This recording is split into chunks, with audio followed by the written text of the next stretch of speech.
వస్తే తెలంగాణలో ఏం రాశారు ప్రధానంగా? వృద్ధి రేటుకి కాంగ్రెస్ కాటట, ఇది దుర్గతి. రేవంత్ పాలనలో ఆర్థికం అతలాకుతలం.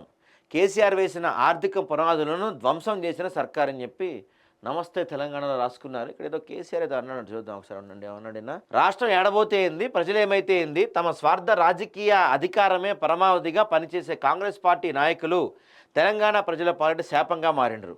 ఎంతో జాగ్రత్తగా తెలంగాణని రాష్ట్రాన్ని దేశంలోనే అన్ని రంగాల్లో ఆదర్శంగా నిలబడితే దాన్ని నిలుపుకోవటం చేతగాక ఇప్పటికే రాష్ట్ర ఆర్థిక పరిస్థితి దిగజార్చిండ్రని చెప్పి కేసీఆర్ అంటారంట.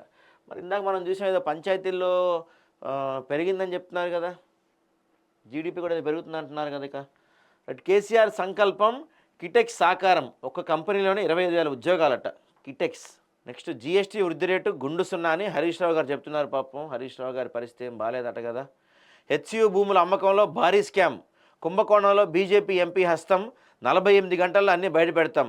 హెచ్సియు ఘటనలో కేసులకు బెదరం. బాధిత విద్యార్థులకు అండగా నిలుస్తాం.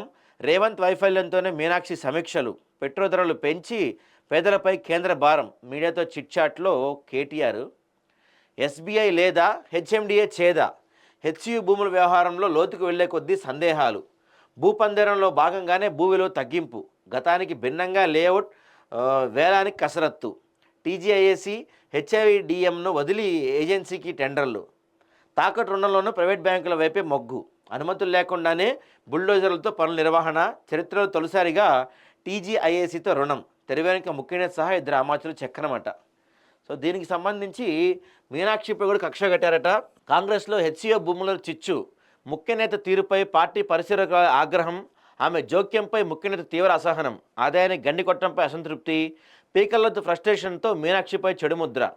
అనుకూల పత్రికల్లో మీనాక్షిపై వ్యతిరేక ప్రచారం అంట. సో నెక్స్ట్ చరిత్రను నిలిచిపోయేలా బీఆర్ రజతోత్సవ సభలు బ్రహ్మాండంగా నిర్వహిస్తాం.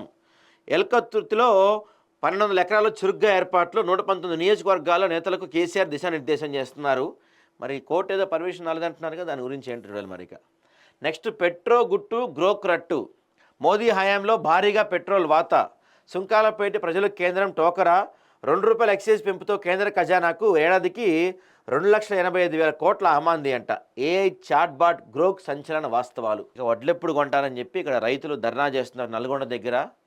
ఆ రాక్షసులకు ఉరే సరే అని చెప్పి దీని గురించి ఒక చిన్న ఆర్టికల్ రాశారు నమస్తే తెలంగాణలో.